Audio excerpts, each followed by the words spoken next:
ಶಾಂತಿ.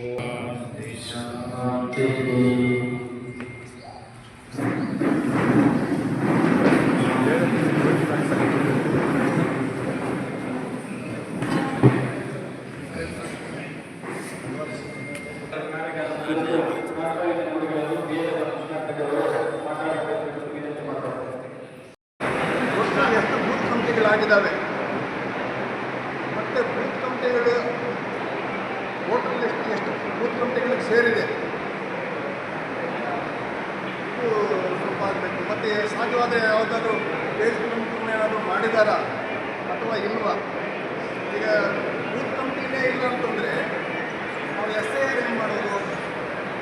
Booth committee base ಕಮಿಟಿನೇ ಇಲ್ಲ ಅಂತಂದರೆ ಆ ಭಾಗದಲ್ಲಿ ಇರ್ತಕ್ಕಂಥ ಸಂತೋಷದವರು ಹೊಸ ವೋಟರ್ನ ನಾವು ಐಡೆಂಟಿಫೈ ಮಾಡ್ತೀವಿ.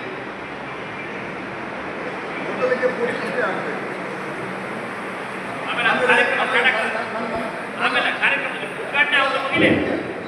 ಇನ್ನೊಂದು ಬೂತಲ್ಲಿ ಏಜೆಂಟ್ ಆಗಂಗಿಲ್ಲ, ಬೇಜೆಂಟು ಆಗೋಂಗಿಲ್ಲ ಅಂತಿತ್ತು.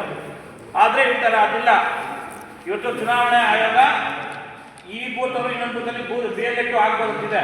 ಆ ಕಾರಣಕ್ಕೆ ಎಲ್ಲಾದರೂ ನಮಗೆ ಬೇಜೆಂಟು ಸಿಗದೇ ಇದ್ದ ಪಕ್ಷದಲ್ಲಿ ನಾವು ಮುಂದೆ ಇರುವಂಥ ನಾಯಕರುಗಳು ಮುಂದೆ ಏನೋ ಗ್ರಾಮ ಪಂಚಾಯತಿನೋ, ತಾಲೂಕ್ ಪಂಚಾಯತಿನೋ, ಜಿಲ್ಲಾ ಪಂಚಾಯತಿನೋ ಅಥವಾ MLA ಕಂಟೆಸ್ಟ್ ಮಾಡಬೇಕಿದ್ರೆ ನಾವು ಯಾವ ಬೂತಲ್ಲಿ ನಮ್ಮ ಬೇಜೆಂಟು ಇರಲ್ಲ ಅಲ್ಲಿ ಆಗಬೇಕು. ಈಗಾಗಲೇ ಎಲ್ಲ ಕಡೆ SIR ತುಂಬ ಯಶಸ್ವಿಯಾಗಿ ನಡೀತಾ ಇದೆ.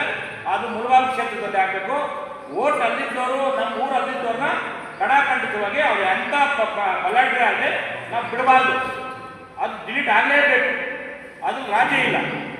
ಮತ್ತು ಅವ್ನ ಡಾಕ್ಯುಮೆಂಟ್ಸಲ್ಲಿ BLA ಒಂದು BLO ಇರ್ತದಲ್ಲ, ಬೂತ್ ಲೆವೆಲ್ ಆಫೀಸರ್ಸು, ಅವರು ಕೂಡ ಇದನ್ನು ಯಾವುದೇ ಡೂಪ್ಲಿಕೇಟ್ ಡಾಕ್ಯುಮೆಂಟ್ ಕೊಟ್ಟು ಅಪ್ಲೋಡ್ ಮಾಡೋಂಗಿಲ್ಲ. ಮತ್ತು ನಮಗೆ BLA 2ನ ನಾವು ಚುನಾವಣಾ ಆಯೋಗದಲ್ಲಿ ಎಂಟ್ರಿ ಆಗಿರ್ತದೆ, ಅವ್ರ ನಂಬರ್ ಎಂಟ್ರಿ ಆಗಿರ್ತದೆ. ಮತ್ತು BLA 1ಗೆ ನಾವು ID ಕೊಟ್ಟಿರ್ತೀರಿ, ರಾಜ್ಯಾಧ್ಯಕ್ಷರು ಲೆಟರ್ ಕೊಟ್ಟಿರ್ತಾರೆ. ಅದನ್ನು ಚುನಾವಣಾ ಆಯೋಗದಲ್ಲಿ ಮತ್ತೆ ನಾವು ಏನು ಜಿಲ್ಲಾ ಕಚೇರಿಯಲ್ಲಿ ನಾವು ಎಂಟ್ರಿ ಮಾಡಿರ್ತೀವಿ. ಅವ್ರಿಗೆ ಎಲ್ಲ ರೀತಿ ಕೇಳಕ್ಕಾಗಿರ್ತದೆ. ಅವನು ಅಕ್ಸೆಪ್ಟ್ ಮಾಡ್ಕೋಬೇಕು. ಡಿಲೀಷನ್ ಹಾಕೋದು, ಅಕ್ಸೆಪ್ಟೇಷನ್ಸ್ ಹಾಕೋದು. BLA 2 ಅವನಿಗೆ ಓಕೆ ಅಂದರೆ ಮಾತ್ರ ಅವನ್ನ ಆ್ಯಡ್ ಆಗ್ಬೋದು, ಡಿಲೀಷನ್ ಆಗೋದಾಗೋದು. ಸುಮ್ಮನೆ ನಾವು ಏನೋ ಒಂದಷ್ಟು ದಿನ ಸೇರಿಸ್ಬಿಟ್ಟಿಲ್ಲಿ ನಾವು ಒಂದು SIR ಮಾಡ್ತಾ ಇಲ್ಲ, SIR ಕಾರ್ಯಾಗಾರ ಮಾಡ್ತಾ ಇಲ್ಲ. ಇವತ್ತು ರಾಮಲಿಂಗಪ್ಪ ಅವರು 6 ವರ್ಷ ಜಿಲ್ಲಾಧ್ಯಕ್ಷರಾಗಿದ್ದರು. ಅವರು ಕೂಡ ಒಂದು ಕ್ಷೇತ್ರದಲ್ಲಿ ಯಾಕೆ ಹಾಕಿದ್ದಾರೆ ಅಂದರೆ ಅವ್ರದ್ದೇ ಆದಂಥ ಒಂದು ಕಾರ್ಯಚಟುವಟಿಕೆಗಳು ಮಾಡಿ ಯಶಸ್ವಿಯಾಗಿದ್ದಾರೆ. ವಿಧಾನಸಭೆ ಇಲ್ಲಿ ಗೆಲ್ಲುವಂಥ ವಿಧಾನಸಭಾ ಕ್ಷೇತ್ರ ಇದೆ ಮುಳುಬಾಗಿಲು. ನಿಮ್ಮ ಒಂದು ಏನು ಅನುಭವ ಇದೆ ನಮ್ಮ ಕಾರ್ಯಕರ್ತರ ಹತ್ರ ಹೇಳೋ ಮುಖಾಂತರ, ಅವ್ರ ಕೈಯಲ್ಲಿ ಮಾಡಿಸೋ ಮುಖಾಂತರ ಸುಮಾರು ನೋಡಿದೆ ಇಲ್ಲಿ ಸರಳ ಆ್ಯಪಲ್ಲಿ ಅಪ್ಲೋಡ್ ಮಾಡ್ಕೊಂಡು ಡೌನ್ಲೋಡ್ ಮಾಡ್ಕೊಂಡೆ. ಸುಮಾರು ಒಂದು 50-60 ಜನ ಇವತ್ತು ಮಾಡಿಕೊಂಡು. ನಮ್ಮಲ್ಲಿ ಹೇಳ್ಕೊಡೋದು ಕಮ್ಮಿ, ಹೇಳ್ಕೊಡ್ಬೇಕು. ನಮ್ಗೆ ಗೊತ್ತಿಲ್ಲ ಅಂದರೆ ಕೇಳಬೇಕು. ಇವತ್ತು ನನಗೆ ಗೊತ್ತಿಲ್ಲ ಸುಮಾರು ಒಂದು 50 ಜನ ಸರಳ ಡೌನ್ಲೋಡ್ ಮಾಡಿಕೊಂಡು ಮನ್ ಕಿ ಬಾತ್ ನೋಡಬೇಕಂತ. ಆ ಕಾರಣಕ್ಕೆ ಇವತ್ತು ಏನು ಸಾಕಷ್ಟು ವಿಷಯಗಳನ್ನ ಅವರು ಕೇಳ್ತಾರೆ. ನಾವು ಎಷ್ಟು ಬೂತ್ ಇದ್ದೀರಿ, ಮಿಕ್ಕಿದ್ದು ಎಷ್ಟು ಬೂತ್ ಮಾಡಬೇಕು, ಏನು ತೊಂದರೆ ಇಲ್ಲ, ಏನು ಸೋಲೇನಲ್ಲ. ಇದು ಮುಳುಬಾಗಿಲಲ್ಲಿ ಇವತ್ತು 150-200 ಜನ ಸೇರಿ ನಾವು SIR ಮಾಡ್ತಾ ಇದ್ದೀವಿ ಅಂದರೆ ಇದೊಂದು ಒಳ್ಳೆ ಅಚೀವ್ಮೆಂಟೇ. ಇದರಲ್ಲೇನು ಇದಿಲ್ಲ. ನನಗೆ ಖುಷಿ ಆಗ್ತದೆ. ಯಾಕಂದರೆ ಮುಳುಬಾಗಿಲು ಗಟ್ಟಿ ಕಾರ್ಯಕರ್ತರು, ಯಾರಿಗೂ ಸೇಲ್ ಆಗ್ತಿರೋಂಥ ಕಾರ್ಯಕರ್ತರು, ಯಾವುದೇ ಕಷ್ಟ ಬಂದರೆ ಎದುರಿಸಿ ಪಕ್ಷನ ಉಳಿಸ್ಕೊಂಡ್ಬಂದಿರೋಂಥ ಕಾರ್ಯಕರ್ತರು ನಾವು ಗೊತ್ತಿದ್ದೀರಿ. ಆ ಕಾರಣಕ್ಕೆ SIRನ ಅವರು ರೂಲಿಂಗ್ ಇರಬೇಕು, ಅವ್ರು ಏನೋ ಬಂದಿರ್ಬೋದು. ಮತ್ತು ಡೂಪ್ಲಿಕೇಟ್ ಡಾಕ್ಯುಮೆಂಟ್ಸ್ ಯಾರು ಕೊಟ್ಟು ಯಾವುದೇ ಇವ್ರನ್ನ ಸೇರ್ಸಂಗಿಲ್ಲ ಮತ್ತು ಯಾರನ್ನೇ ಬಿಡಿಸಂಗಿಲ್ಲ. ಅದಕ್ಕೋಸ್ಕರ ನಮ್ಮದೆಲ್ಲ ವೋಟ್ರೆಲ್ಲ ನಾವು ಯಾವುದೇ ಕಾರಣಕ್ಕೂ ಒತ್ತಡಕ್ಕೆ ಕೊನೆಯದೆ ಆ ಡಿಲೀಟ್ ಆಗಲೇಬೇಕು. ಅವ್ರು ಗೌರ್ಮೆಂಟ್ ಇದ್ದರೆ ಕೂಡ DK ಶಿವಕುಮಾರ್ ಹೇಳ್ತಾ ಇದ್ರು, ನಮ್ಮ ಕಾರ್ಯಕರ್ತರು ಗಟ್ಟಿ ಇರಬೇಕು, ಡಿಲೀಷನ್ ಆಗಬಾರ್ದು. ಡಿಲೀಷನ್ ಆಗಬಾರ್ದು ಅಂದರೆ ಹೆಂಗೆ? ಸೂಕ್ತವಾದಂಥ ಡಾಕ್ಯುಮೆಂಟ್ಸ್ ಕೊಡಲೇಬೇಕು ನೀವು. ಆ ಕಾರಣಕ್ಕೆ ನಾವು ಗಟ್ಟಿಯಾಗಿ ಎಲ್ಲರ ಧ್ವನಿಯಾಗಿ ಈ ಚಾನ್ಸ್ ಯಾವುದೋ ಒಂದು ಬೂತಲ್ಲಿ ಇಲ್ಲ, ಒಂದು ಸ್ವಲ್ಪ ವೀಕ್ ಇರ್ತಾರೆ, ನಾವು ಅವ್ರ ಜೊತೆ ನಿಂತ್ಕೊಬೇಕು ನಮ್ಮ ಕಾರ್ಯಕರ್ತರು. ಈ ಕಾರ್ಯಚಟುವಟಿಕೆಗಳನ್ನ ನಾವು ಯಶಸ್ವಿಯಾಗಿ ಮಾಡೋ ಮುಖಾಂತರನೇ ಈ ಎಲ್ಲ ಕಾರ್ಯಕ್ರಮಗಳನ್ನ SIRನ ಪ್ರಮುಖವಾಗಿ ಇಡೀ ದೇಶ ಇವತ್ತು SIRನ ತುಂಬ ಸೂಕ್ಷ್ಮವಾಗಿ ತಗೊಂಡಿದೆ. ಯಾವುದೇ ಕಾರ್ಯಕರ್ತ ನನ್ನ ರಾಜ್ಯದಲ್ಲಿ ಜವಾಬ್ದಾರಿ ಇದೆ, ಜಿಲ್ಲಾ ಜವಾಬ್ದಾರಿ ಇದೆ, ನಾನು ಬೂತ್ಗೆ ಹೋಗ್ಬೇಕಾ ಆ ಥರ ಇಲ್ಲ, ರಾಜ್ಯ ಇಲ್ಲ. ಮಿನಿಮಮ್ 10 ಬೂತ್ಗಳನ್ನ ನಾವು ವಿಸಿಟ್ ಮಾಡಬೇಕು. ರಾಜ್ಯದಿಂದ ಜಿಲ್ಲೆಯಿಂದ ಬರೋರಿಗೆ ಸಹಕಾರ ಕೊಡಬೇಕು.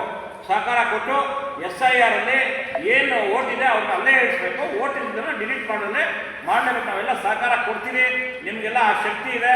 ಮುಳುಬಾಗಿಲು ಕೂಡ ಮುಂದಿನ ಚುನಾವಣಾ ದಿಸೆಯಲ್ಲಿ ನಾವೆಲ್ಲ ಕಂಪ್ಲೀಟ್ ಆಗಿ ಪಕ್ಷದ ಕಾರ್ಯಚಟುವಟಿಕೆಗಳಲ್ಲಿ ಭಾಗವಹಿಸ್ತೀರಿ ಅಂತ ನಾನು ನಂಬಿ ನನ್ನ 2 ಮಾತು ವಿರಾಮ ಮಾಡ್ತೀನಿ. ಜೈ ಜೈ ಕರ್ನಾಟಕ ಮಾತು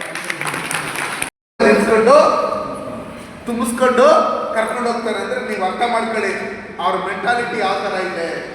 ಯಾವ ರೀತಿಯಲ್ಲಿ ಅವರೇ ಪಾರ್ಟಿಯಲ್ಲಿ ಇಟ್ಕೊಂಡು ಇವತ್ತು ಕಾಂಗ್ರೆಸ್ ವಿರುದ್ಧವಾಗ ಅವ್ರು ಇದು ಮಾಡ್ತಾರೆ, ನಾವಿಲ್ಲ ನೀವು ಗೆಲ್ಲಕ್ಕಾಗಲ್ಲ, ನಮ್ಮನ್ನು ಬಿಟ್ಟು ಹಂಗೆ ಮಾಡ್ತೀರಿ ಹಿಂಗೆ ಮಾಡ್ತೀರಿ ಅದು ಇದನ್ನ ಲೆಕ್ಕಾಚಾರದಲ್ಲಿ ಇದು ಮಾಡ್ತಾವ್ರು ಅಂದರೆ ಎಲ್ಲೆಲ್ಲಿಂದನೂ ಕರ್ಕೊಂಡ್ಬಂದು ಅವ್ರು ಏನು ಅದು ಕಲಿಸ್ತಾರೆ ಅದು ಯಾರಿಗೂ ಗೊತ್ತಾಗಲ್ಲ. ನಮ್ಮ ಸ್ಕೂಲ್ಗಳಲ್ಲಿ ಏನು ನಾವು ಕಲಿಸ್ತೀರಿ ಎಲ್ಲರಿಗೂ ಗೊತ್ತಾಗುತ್ತೆ. ಅದಕ್ಕೋಸ್ಕರ ನಾವು ಅವ್ರ ಸೈನಿಕರು ನಮ್ಮ ದೇಶದ ಬಾರ್ಡ್ರಲ್ಲಿ ಅಲ್ಲಾದ್ರೆ ನಾವಿಲ್ಲಿ ನಮ್ಮೂರುಗಳಲ್ಲಿ ನಮ್ಮ ಬೂತ್ಗಳಲ್ಲಿ ನಮ್ಮವ್ರನ್ನೇ ವೋಟ್ ಲಿಸ್ಟಲ್ಲಿ ಇರಬೇಕು, ನಮ್ಮ ದೇಶದವರೇ ಇರಬೇಕು. ಆ ಲೆಕ್ಕಾಚಾರದಲ್ಲಿ ಈ ಒಂದು ಜಾಗದಲ್ಲಿ ಇಡೀ ದೇಶದಲ್ಲಿ ಎಲ್ಲರೂ ಒಂದೇ ಒಂದು ಕಡೆ ಮಾತ್ರ ವೋಟ್ ಲಿಸ್ಟಲ್ಲಿ ಹೆಸರಿರಬೇಕು.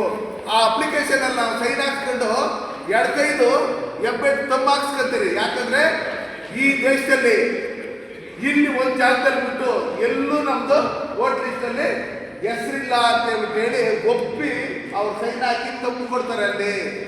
ಅದು ಕೊಟ್ಟಂಥ ಸಂದರ್ಭದಲ್ಲಿ ಯಾವುದೇ BLOಗಳು DK ಶಿವಕುಮಾರ್ ಹೇಳಿದ್ರು, ಪ್ರಿಯಾಂಕ್ ಅವ್ರು ಹೇಳಿದ್ರು, ನಜೀರ್ ಅವ್ರು ಹೇಳಿದ್ರು, ಜಮೀರ್ ಅವ್ರು ಹೇಳಿದ್ರು, ಅವ್ರು ಹೇಳಿದ್ರು, ರಿಜ್ವಾನ್ ಅವ್ರು ಹೇಳಿದ್ರು ಅನ್ನೋ ಲೆಕ್ಕಾಚಾರದಲ್ಲಿ ಏನಾದ್ರು ಬೇರೆ ದೇಶದವ್ರನ್ನ ಈ ರಾಜ್ಯದಲ್ಲಿ ವೋಟ್ ಲಿಸ್ಟಲ್ಲಿ ಹೆಸರು ಸೇರಿಸಿ ಬೇರೆ ರಾಜ್ಯದಲ್ಲೂ ವೋಟ್ ಲಿಸ್ಟಲ್ಲಿ ಹೆಸರಿದ್ದು ಆ ಥರ ಏನಾದ್ರು ಸೇರಿಸಿದ್ರೆ ಅಂಥ ಅಧಿಕಾರಿಗಳಿಗೂ ಚುನಾವಣಾಧಿಕಾರಿಗಳು ಎಲೆಕ್ಷನ್ ಕಮಿಷನ್ ಹೇಳಿದ್ದಾರೆ ನಿಮ್ಮನ್ನು ಸಸ್ಪೆಂಡ್ ಮಾಡ್ತೀರಿ, ಜೈಲ್ ಪಾಲ್ ಮಾಡ್ತೀರಿ ಅಂತ ಹೇಳಿದ್ದಾರೆ.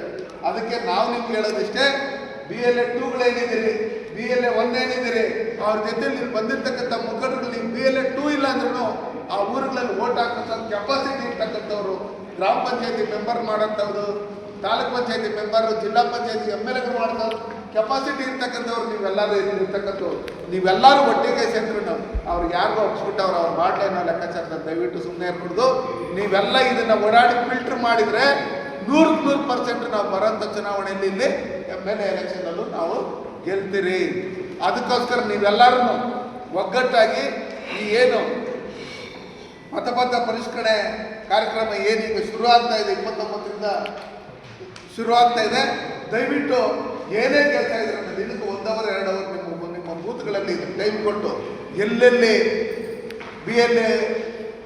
BLOಗಳು ಯಾರ್ಯಾರು ನಿಮಗೆ ಸಹಕಾರ ಕೊಡ್ತಾ ಇಲ್ಲ, ಇಲ್ಲಿರ್ತಕ್ಕಂಥ ಲೋಕಲ್ DC ಅವರ ಹೇಳಿದಾರಂತೆ, ಯಾರೋ DK ಅವರು ಯಾವುದೇ ಕಾರಣಕ್ಕೂ ವೋಟ್ ಲಿಸ್ಟಲ್ಲಿ ಯಾವುದು ಡಿಲೀಟ್ ಆಗ್ಬೋದು ಅನ್ನೋ ಲೆಕ್ಕಾಚಾರದಲ್ಲಿ ಅವ್ರದ್ದು ಡಾಕ್ಯುಮೆಂಟ್ಸ್ ಇಲ್ಲ ಅಂದರೆ ಯಾವುದೇ ಕಾರಣಕ್ಕೂ ಅವ್ರು ವೋಟ್ ಲಿಸ್ಟಲ್ಲಿ ಸೇರಿಸೋದಕ್ಕೆ ಅರ್ಹರಲ್ಲ.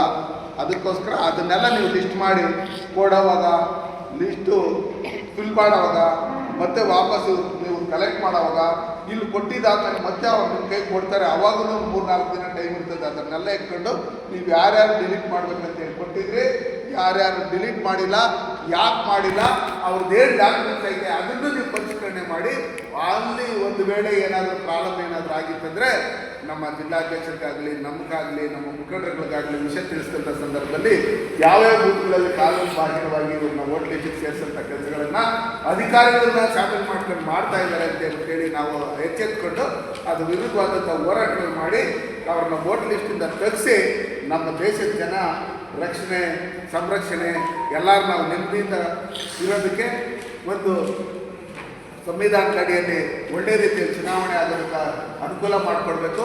ಮುಂದಿನ ದಿನಗಳಲ್ಲಿ ಕರ್ನಾಟಕದಲ್ಲೂ ಕಾಂಗ್ರೆಸ್ ಮುಕ್ತ ಮಾಡಬೇಕು ಅನ್ನೋ ನಿಟ್ಟಿನಲ್ಲಿ ನಾವೆಲ್ಲರೂ ಕೆಲಸ ಮಾಡಬೇಕು ಅಂತೇಳಿ ಈ ಸಭೆಗೆ ಕರೆದು 4 ಮಾತನಾಡಲು ಅವಕಾಶ ಮಾಡಿಕೊಂಡು ನಮ್ಮೆಲ್ಲರೂ ಗಮನಿಸಿ ನನ್ನ ಮಾತನ್ನು ಮುಗಿಸಿ ಜೈ ಹಿಂದ್ ಜೈ ಭಾರತ್.